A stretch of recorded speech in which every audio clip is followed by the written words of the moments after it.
Okay, let's dive into chapter 1. It talks about how communication is an exchange of information, and then it splits up into human communication versus animal communication.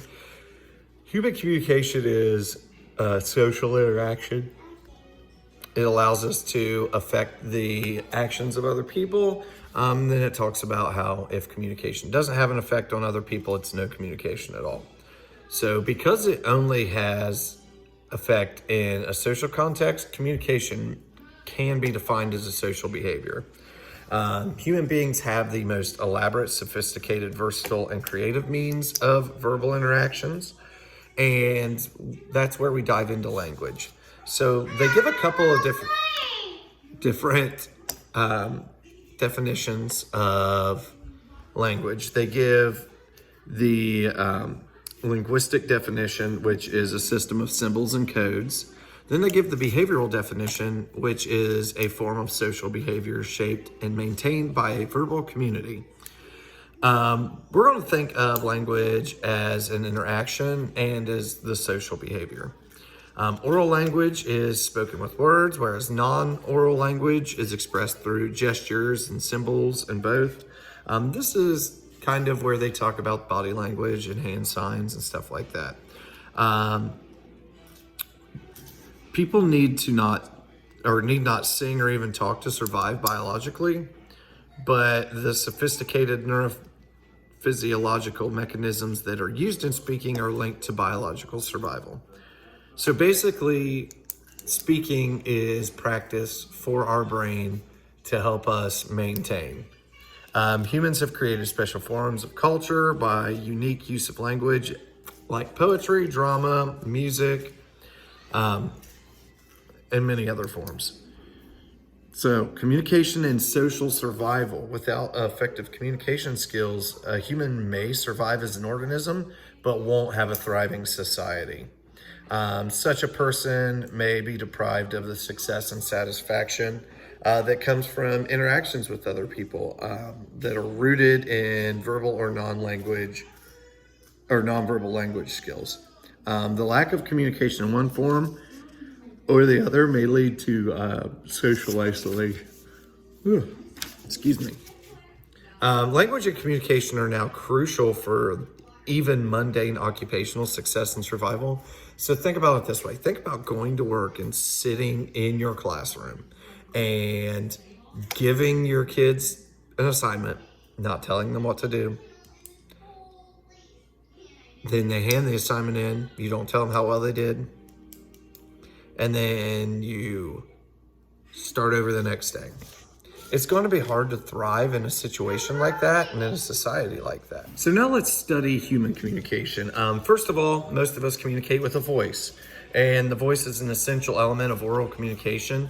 Without voice, there is nothing as far as oral communication other than whispered speech, which does not require voice.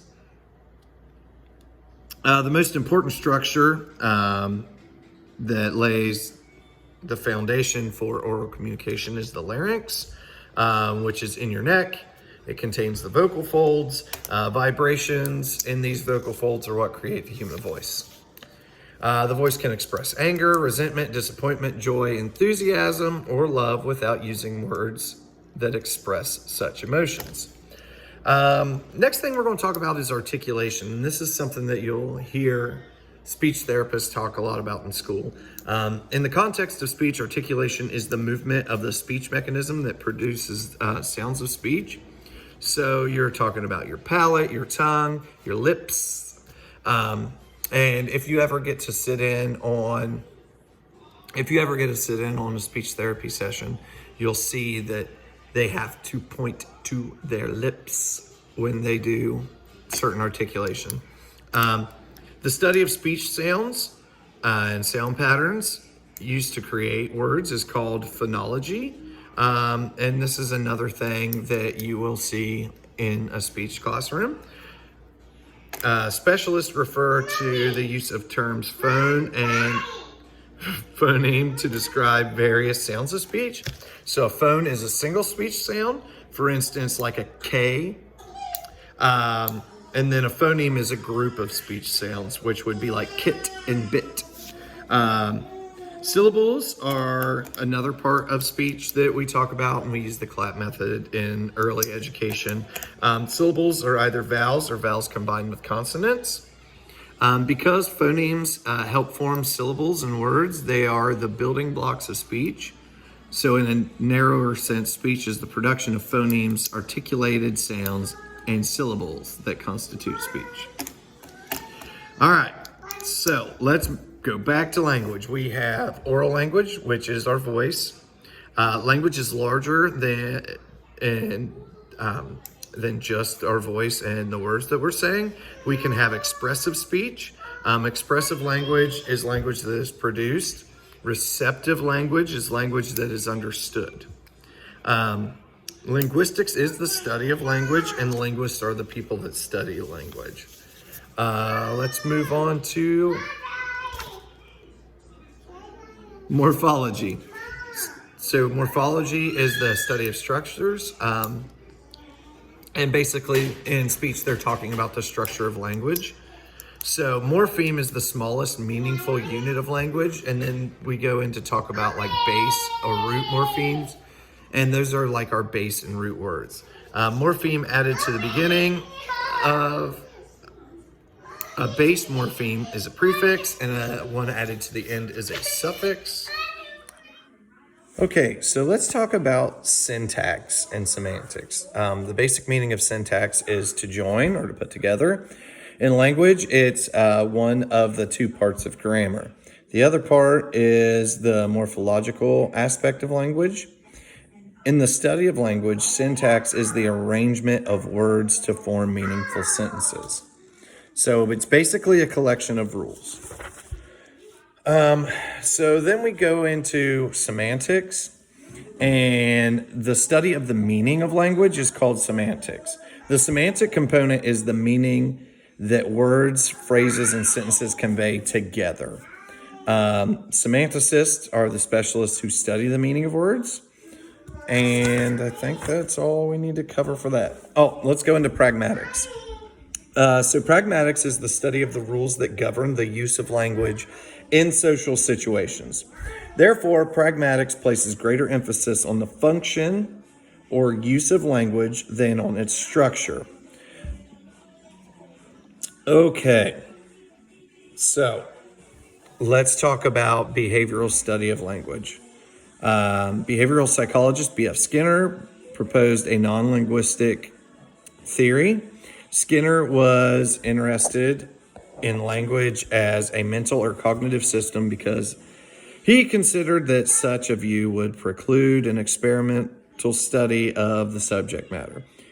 Therefore, he reformulated language as a verbal behavior so it could be studied with the natural science approach, which he considered the most appropriate for understanding all human phenomena.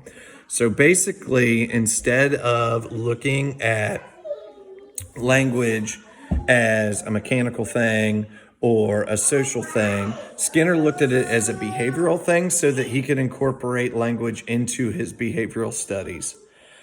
Skinner is actually really interesting. And by and large, his view of verbal behavior and the pragmatic view of language kind of share common ground. Let's talk about consequences. A consequence is what a listener or listeners say and do. One kind of consequence is called a reinforcer, and this is all in Skinner stuff. So a reinforcer basically makes the individual want to repeat the action after they've completed it. The other kind of consequence is called a punisher. A punisher is an event that allows response to make,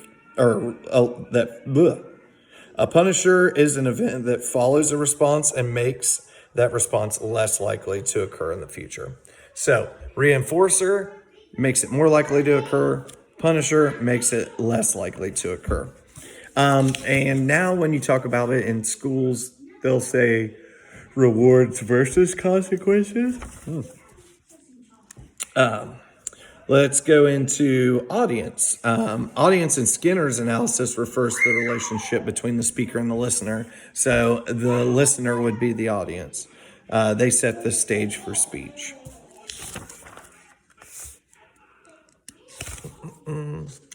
Moving on to fluency. Fluency is easy, smooth, flowing, and relatively effortless speech. This is another thing that you will see when you get into a speech therapy classroom or work with a speech therapist. They do work with our kids a lot on fluency and articulation. To the listener, fluent speech gives an impression of a rhythmic flow. To the speaker, fluent speech feels easy to produce and requires less effort, struggle, and muscular tension. Okay, so let's go into disorders of communication. The first thing we need to talk about is the role of speech language pathology. And basically, it is concerned with the study and understanding of human communication and its disorders. So these guys go in and they assess and treat those disorders in communication so that our kids can communicate with us, communicate with each other, and develop into more well-rounded students. These are the speech language pathologists and the speech therapists that you will see in schools. The companion profession is audiology. So the role of audiology is the study and understanding of normal and disordered hearing, the rehabilitation of those individuals with hearing impairments.